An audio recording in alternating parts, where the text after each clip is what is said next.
Our next guest is Mary Joyce. Mary's worked for two major metropolitan area newspapers as a writer, columnist, artist, Sunday magazine editor, and feature editor. On the side, she's written magazine articles and 5 other books. She currently is editor of Sky Ships Over Cashiers, a website which features cutting-edge topics. She also has worked for the world's largest private printing company, a major metropolitan air pollution control agency, a community college, and political campaigns.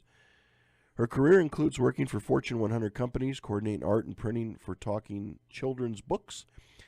In that capacity, she worked directly with many creative teams, including those at Marvel Comics, Golden Books, Mr. Rogers, Berenstain Bears, and Steven Spielberg's E.T. book staff. Very, very interesting. Without any further delay, let's go ahead and get Mary on the phone. Mary, good evening. Welcome to AM 630 and the Fringe Radio Show, my friend. Thank you. I'm glad to be on. Can I make I wasn't even going to talk about this, but go ahead. Since the last hour was about Mars, your listeners might be interested in seeing some great photos that we have of Mars on the website that you mentioned. It's called skyshipsovercashers.com, and there's a section on the homepage called Global Links. And you can just scroll through there, and we have some great pictures of entrances into Mars and things that definitely look like modern space stations, and that's a way that your listeners might get some visuals to go along with the conversation that happened last hour. Well, and you know, Mary, it's interesting. I mentioned to Nicole, I know she's she's an astronomer, she's an educator and a scientist. And, of course, my one question to her was, yes, we have seen photos that look like items and articles that aren't quite fossils or anything else. There's some things that appear to be there that almost look man-made. Would you agree with that? Yes, and the photos that we've posted since the first of the year, it's almost undeniable. The entrances that we've found, and there are multiple ones, they're absolutely square-cut, and quite large. So I think people would find it rather convincing that there's something going on there that's very advanced, not just fossils and leftovers from another civilization. And some of the stuff actually looks like it's been there for quite some time. It doesn't look very recent at all. Right, but these entrances, they definitely do. Really? Now, I'm on your website. Again, it's skyshipsovercashiers.com. What page has the Mars photos on it again? Okay, if you go on the home page on the left-hand side, there's a listing of different categories. Third from the bottom is Global Links. Okay. And that's where you would find those. Interesting. Very, very interesting. And what happened is, I heard about some of those being, taken by satellite, and I always try to look for confirmation. And so on some of those, I didn't even have coordinates, but I could see the background on Mars, and so I spent a lot of time searching for it, and then I was able to find it, and I worked out the latitudes and longitudes, so they're posted on the website, and other people can find them for themselves. Interesting. I do like the one that you have here on your site called "Looks Like Another Space Station on Mars." Like there's some sort of a hab of some sort that's already there. Right, and in that same section, there's an article about a man who designed space stations for different enterprises, and his drawings look like some of these satellite photos. So it looks like some of those may have been planned here on Earth. Very, very interesting. Well, Mary, let me ask you before we get started. What? Of course, I just scratched the surface on your bio, but maybe if you could give us a little bit of a backstory. What got you into? Obviously, you've been in the newspaper agency and in publishing and what have you. What got you interested in some of these fringy topics? Probably it went full blast when I moved to North Carolina in 1998.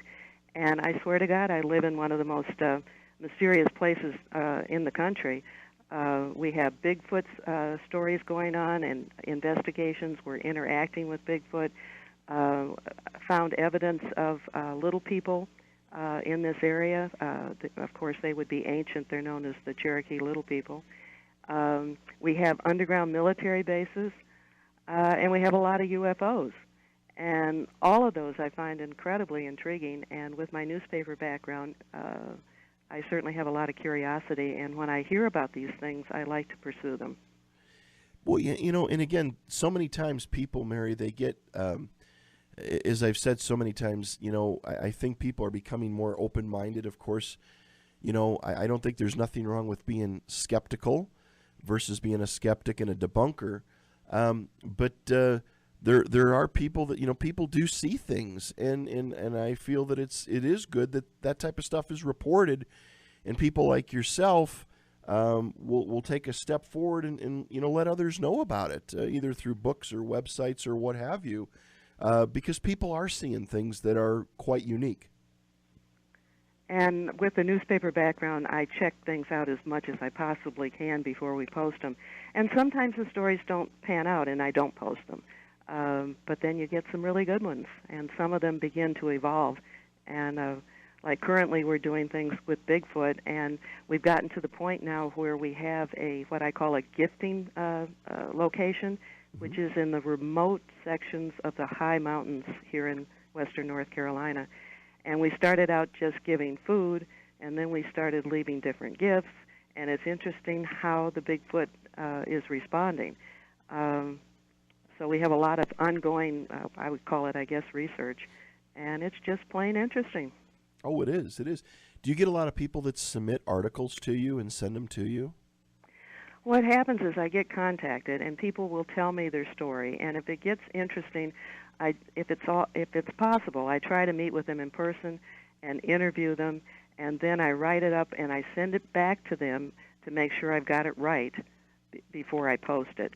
But whenever possible, I like to have the eye-to-eye contact with people, because then you can really read who they are and where they're coming from, and just how valid their stories are.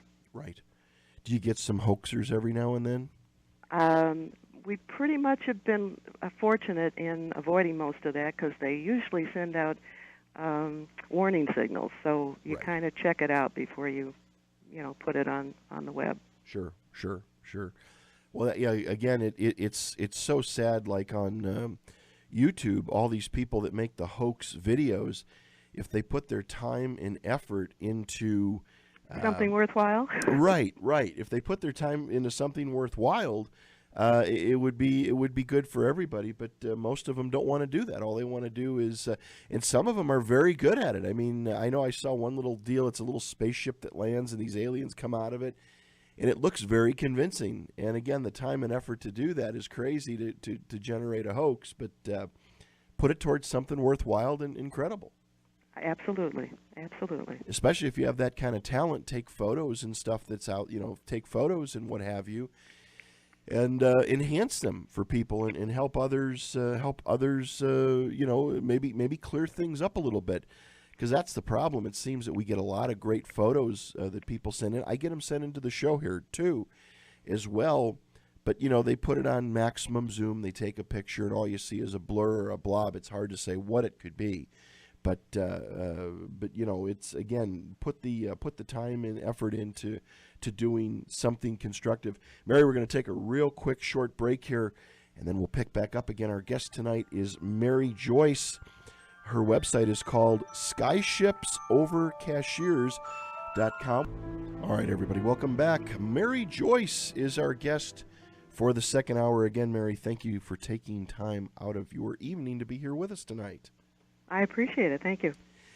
So let's talk a little bit about, let's talk about ufology, and let's talk about some of your books. If we could, let's talk on UFOs first. I would assume in your neck of the woods, a lot of sightings occurring out that way. Not only do we see a lot of sightings, but we get a lot of variety. They come in every shape, size, and color, and they don't all, act the same. About a year ago, we had some that I have never seen even on YouTube, and they actually look like rocks or asteroids, but we're talking about closer to the Earth. and they would just hover there. They didn't like move or anything. We actually got photos, and again on the website there's a section called Skyship Photos, and those are photos that are closer to the Earth. The global length is like out in deep space. And so people can scroll through that. They may have to go into the archives to see that one from last year. But we've actually had one land, a small one that would be called like a scout ship. We've had those that are big balls of light and they have rotating color. The first one that actually inspired us to start thinking about doing the website was actually a photo taken by an 8-year-old. And the night before she took it, her mother had gone down to get a late-night snack at the refrigerator, and she noticed that it was very bright in the backyard. And at first she thought it might be the moon, and then she thought, no, that's too bright. And she went and looked, and there was a UFO hovering over their backyard.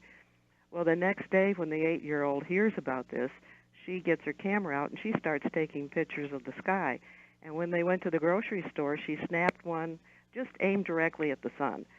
And they didn't notice it until they got home, but smack in the middle of it was a classic saucer-shaped UFO in the middle of the sun.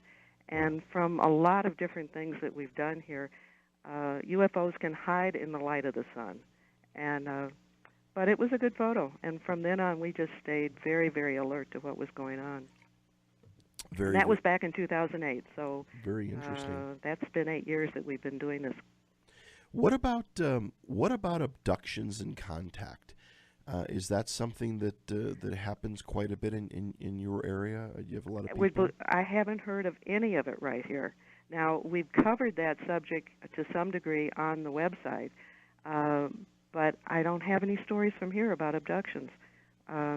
In fact, I'm not getting the negative stories like we hear in so many places. Right.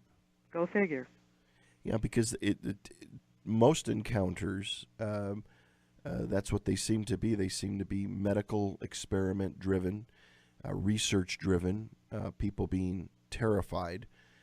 We don't hear of too many good ones. And the ones that, I've in all the years of doing the show, Mary, I've had a lot of abductees on, and I've got to be honest, and I've said this before, the good percentage of them, I believe something has happened to them. There's a few, yeah, I believe them. I believe them. There's a few that sound a little too preposterous for me, too, especially people that enjoy getting abducted. I don't know.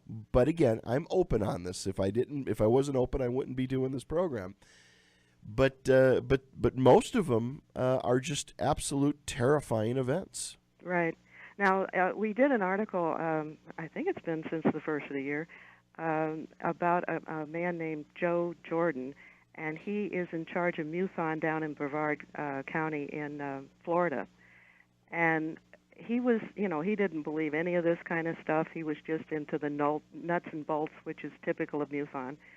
And then he began to hear stories from people who had been abducted and had learned how to break from it.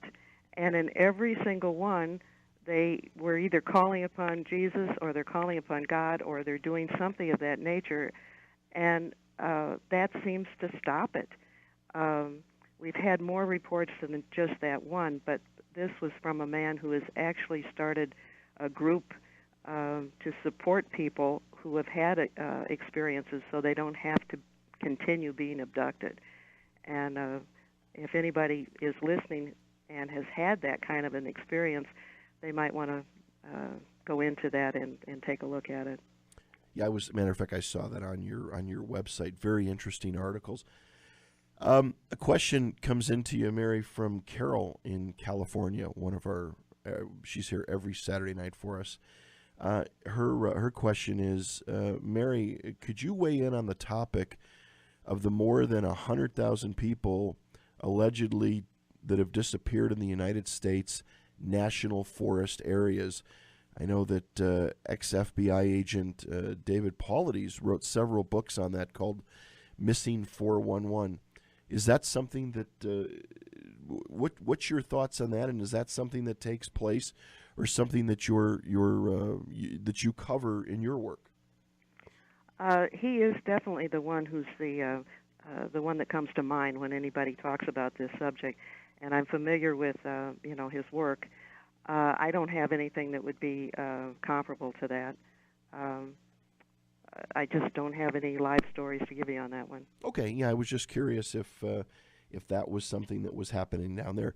But again, it sounds like quite a bit of UFO activity, and again, based on your website, and I encourage our listeners to go take a look at it. Again, it's called skyshipsovercashiers.com. Go take a look at it because there's a lot of great photography, a lot of great articles there. What I try to do with that website, since we have a non-visual audience here, I use what I call the magazine approach to it. There's photos with almost everything we put on the website, and so you don't just open a page and find a lot of gray type. And it's not newspaper style, but I actually boldface certain things for people who like to skim through and read things quickly, so their eye will at least, catch the important things.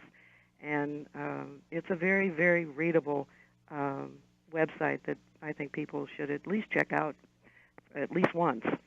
Well, and it does. And the other thing, like you said, some websites have so much content, you get tired by the first couple of paragraphs. Yours just gets right to the point, and again, an outstanding job. It looks great. Tracy from the University of Utah, we've got a group of students up at the university, engineering students that listen every Saturday night. Tracy wants to know, Mary, do you get, and she was referencing towards the article that you wrote called "Look What's Popping Out from the Sun, the Spaceship by the Sun." Has anybody sent any pictures of Planet X to you at all, or your thoughts on Planet X? She's got more than one question there. The best thing I can tell you is if you go into Global Links, we started to get the really good stuff in 2013, and we were contacted by a man in the Netherlands. And what he did, he's like a really, really good computer guy. And he would take these satellite photos from NASA of these unusual objects around the sun. And he did what he would call dusting and cleaning so that you could really begin to see the details in them. And they're fascinating. There's things that appear around the sun that are monstrous. I mean, they're like, they're bigger than Jupiter, which is the biggest planet we have. Right. And some of them look like, giant cruise ships, going out there around the sun. And it's phenomenal. So if anybody has had questions about the objects in deep space around the sun, start in 2013 and just scroll through it. The pictures will catch your eye. Oh, without a doubt. I'm looking at a couple of them right now. Again, very, very interesting and very much to the point. If we can, switch gears a little bit and talk about your book, Underground Military Bases Hidden in North Carolina Mountains. And, of course, you did something with the Travel Channel. Do you want to talk about that a little bit, Mary? Yeah, the book, it has a long title, and I will say it, but if you just get the first few words of my name, I'm sure you can find it. But it's called Underground Military Bases Hidden in North Carolina Mountains. And again, like the website, there's lots of photos. The Travel Channel, one of the researchers, came across the website and found the story and then got my book. And they were inspired to do a segment for a series that they have called Mysteries at the National Parks. So they were here in March, and I was filmed, a film interview, and then they were going to do a reenactment. And they're taking the portion of the book that's about the underground facility beneath the Smoky Mountain National Park. And we're just real happy that they're going to be doing that. It won't be airing until the new series will start the 1st of October, but the filming was just done in March. Interesting. Your book, Underground Military Bases, how did that come about for you? At one point, I was working at a place where I was meeting a lot of people. And one man that I had met just from where I was working, we just became friends. And this is important to mention because he didn't learn about this until several years after I had met him. So as far as credibility goes, that was already established before he told me about what was going on. and he is a former military man, and he lives uh, in Cherokee, which is on the south side of the Smoky Mountain National Park. And he got photos, and he had firsthand experiences of uh, seeing incredible military equipment coming in there and dropping equipment, and I mean, so many strange things were going on. Um, Roads were being blocked. People out on the back trails were being stopped by park rangers who were carrying machine guns, which means they probably weren't park rangers. Um, we had major helicopters and sky cranes dropping equipment into the area where the entrance has to be. It's just quite incredible what's been going on. And another military person who went up close to where the entrance is, which you cannot access, but they had the person had a very unusual experience, because as they got close to the place, they began to feel like the head was a little weird, and they would feel nausea, and they noticed that all the birds had stopped singing. And then the person spent some time there and could feel deep underground vibrations.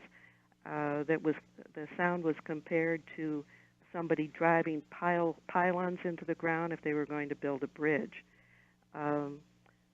So we've had multiple people give us information, and I've tried to do my best to put that into the book. Interesting, very interesting. So, have you actually done some research yourself there, or has it all been pretty much article driven that people have sent to you?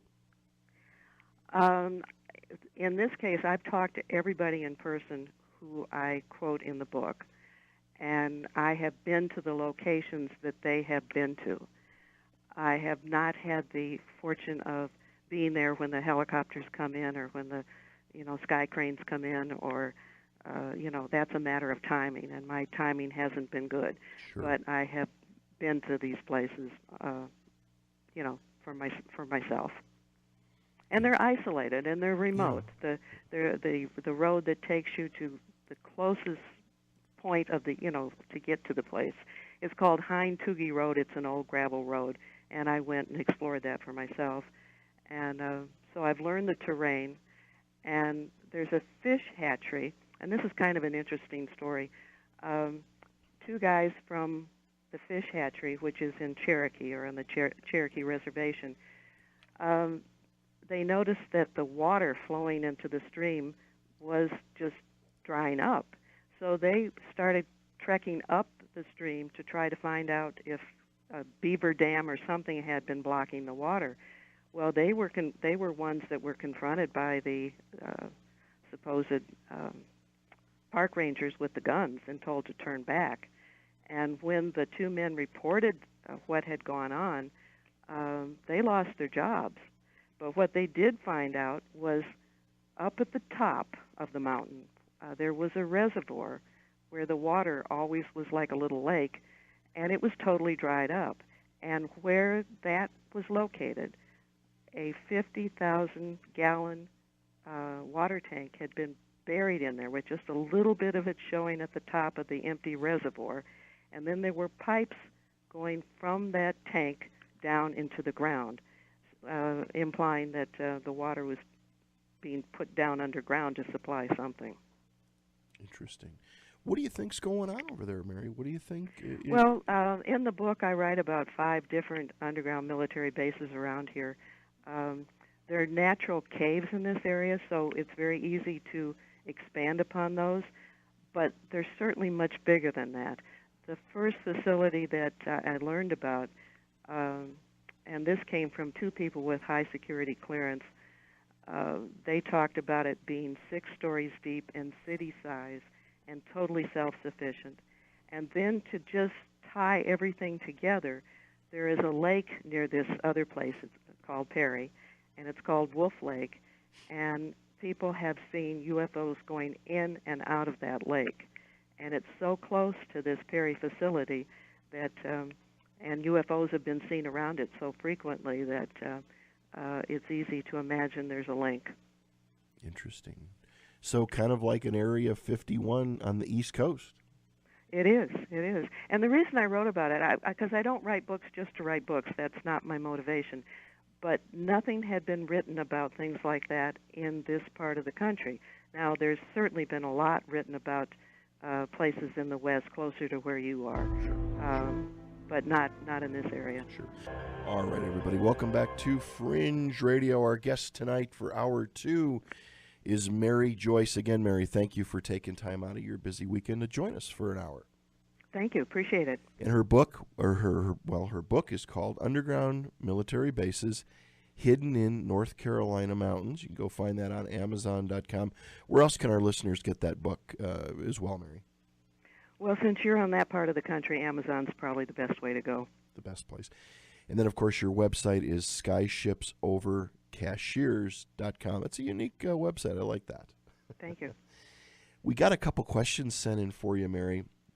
Our good friend Bob out on the East Coast writes in and says, can you ask Mary, what opinion does she have about Robert Bigelow and his involvement with Skinwalker Ranch? I know about Skinwalker Ranch. I hate to be ignorant on stuff, I really can't get into his connection on it. Yeah, I'm familiar with both of them, but I don't know the connection. Sure. Well, and of course here being, that's in the Uinta Basin, it's only a couple hours or an hour and a half from us. I've been down there a few times. It's been several years since I've been down there, but a lot of strange things. And also we've done stories about that place, but not about Bigelow. Gotcha. What about Dulce? Another supposed that's the creepiest one of them all, isn't it? Yeah. Absolutely the creepiest. And there may be stuff going on like that at some of the bases here. The one that would be the most suspected is called PERI. It stands for Pisgah Astronomical Research Institute. And, what you see on the surface there is nothing. Everything is hidden beneath that facility. Right. One of the people that I interviewed many years ago, he had worked on a tree farm not far from that place, and people who worked there had seen animals in cages being carried into a facility that is being passed off as an astronomical location. Wow. And, that just adds to the suspicions of things that might be going on beneath the ground. Another person, again with high security clearance, said that there's things there that could, manipulate minds and things of that nature. Another listener writes in and says, Mary, do you concur with Phil Schneider's claims concerning these underground bases with housing aliens and different technologies? I mentioned about the Wolf Lake being next, very, very close to the Perry Center, and UFOs going in and out of there. And I personally think that aliens are, involved in our military, at least in some aspects of it. And there's a brand new story on the website. I can't think of the title right now, but I interviewed a man who grew up around Wright-Patterson Air Force Base. And it's very, very convincing that the alien connection is involved with the military there. Sure. And even another, somebody else sent in, have you done any research on any of the underground bases in Antarctica? Supposedly there's another big one there as well. They're all over the world, and what I did was I have an advantage of being in this area, and nothing had been written about things here in the Appalachian Mountains, and that's why I did the book. So I haven't sought to become an expert of all the facilities around the world. I certainly have read about many of them. We've done some stories on some of them, but I really know this area, and that's why I've focused on it. Sure. Well, it's a fair statement. But it seems like there's a lot of these places. Well, even with Area 51, I'm sure there's a lot underneath the ground, but Groom Lake has kind of been exposed. But here in Utah, of course, just north of Groom Lake, just on the, Salt Lake City is in the, what we call the Salt Lake Valley. The next valley over is Tooele County.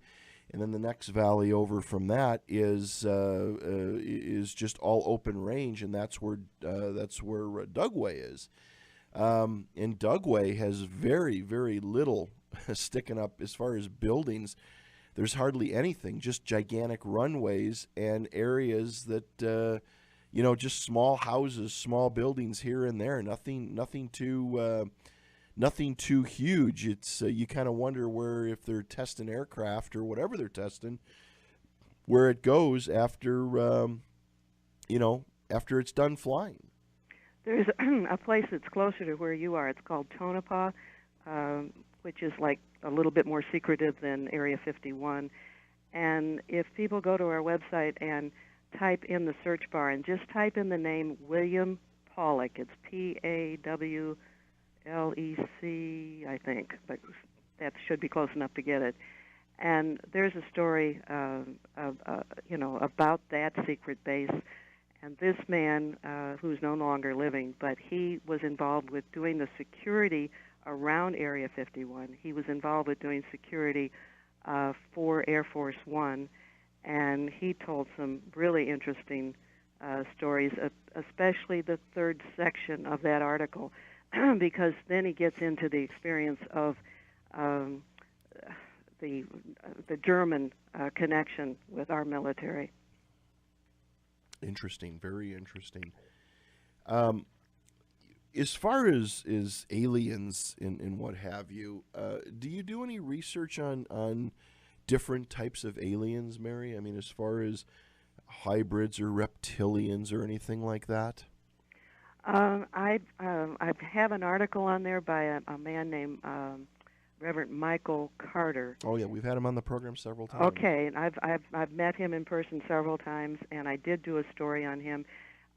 He's the only person here, right where I am, who has given me a worthwhile story where he actually mentions having encounters with the reptilians. That is generally not common.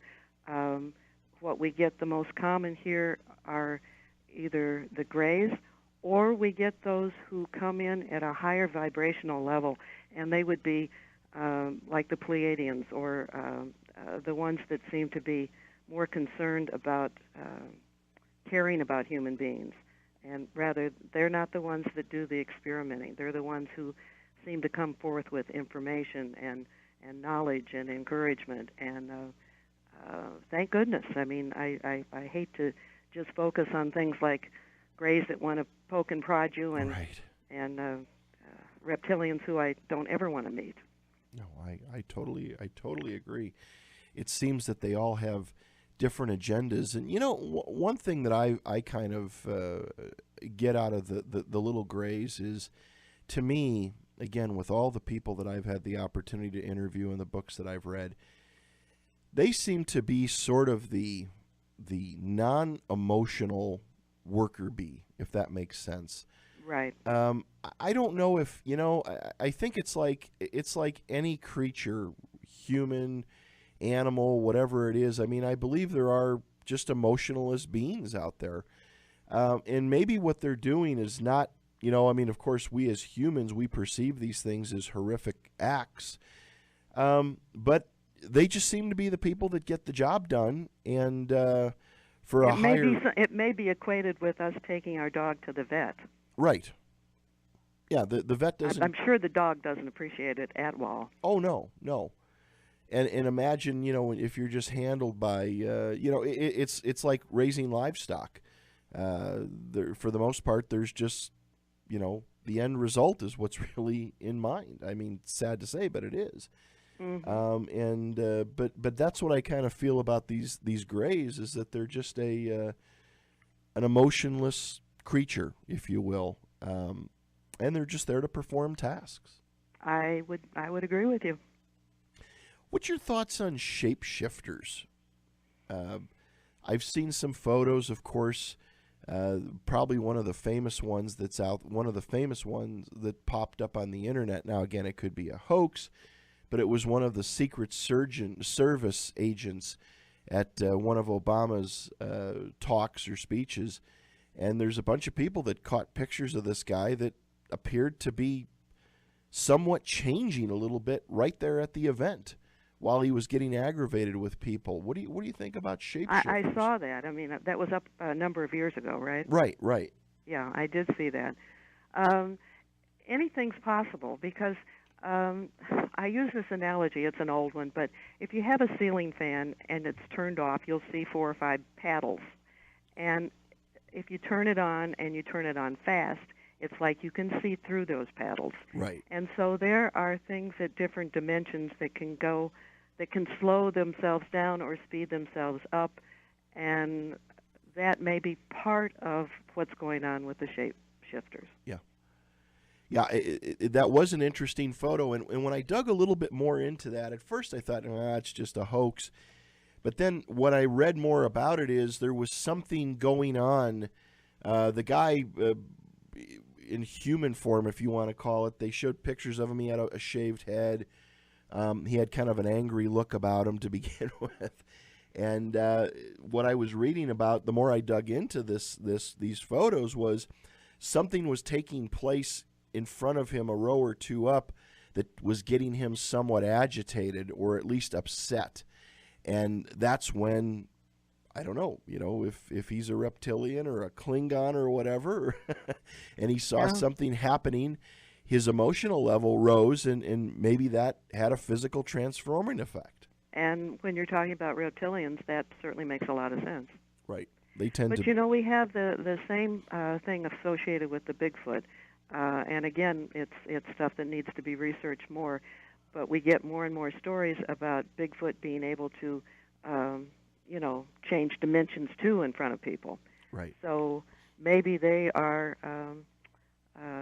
a workforce for the ETs also. Right.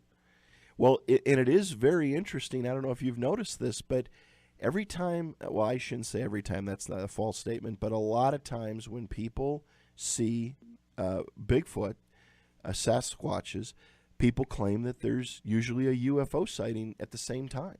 Now, I can confirm that. Your listeners have been asking questions, and that one I do know. In the same area where we're getting a whole lot of Bigfoot interactions, we also have a lot of UFO sightings. Yeah. Have you seen, one thing with the Bigfoot, except for the Patterson film, there's really, to my knowledge, no real credible photos. Have you come across anything in your years of working for the news agency? And of course, since we're getting so close to running out of time, let me mention a story that was, I think it was May of last year, 2015, and you would find it in our section called ET and Bigfoot. Okay. Scroll down there. We have a ton of photos that are very, very thought-provoking. And, if somebody wants to look at something tangible, that might be something to look at. The Bigfoot are very, very, they're intuitive. They can read our minds. That's the reason these programs they have on TV trying to capture Bigfoot, they don't really have success because the Bigfoot know when people are coming. They know what people's intentions are. And part of their mission is to not get cornered by humans. And we do have pictures. I mean, there's so much on the website I couldn't tell you where to go find them except in the archives of Bigfoot. And there are pictures of the swamp apes and one where there's a mother carrying a young Bigfoot. So there's a number of pictures, and again, you would just have to scroll through the archives to find them.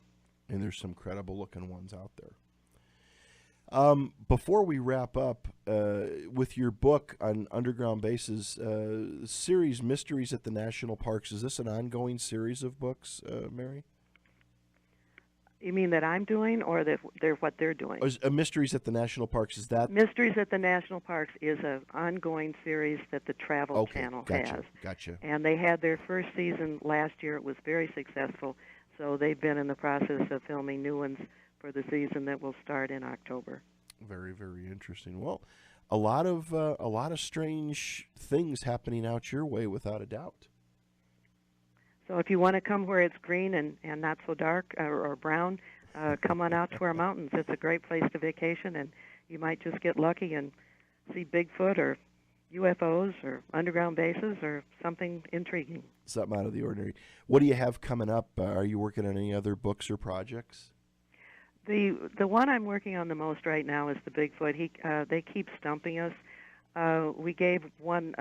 We put food out. We've done that for a long time. We figured out what they like to eat and what they don't, and then we left a series of different presents for them.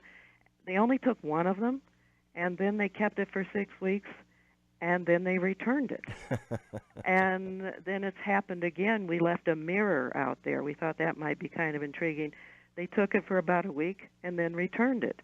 And so I was just in communication with Joan Ocean, who is the dolphin expert in the world. She also has had very involved experiences with Sasquatch, and got her opinion on it. And she says the ones out on the West Coast will return gifts too, which is something I don't quite understand yet, but hope to.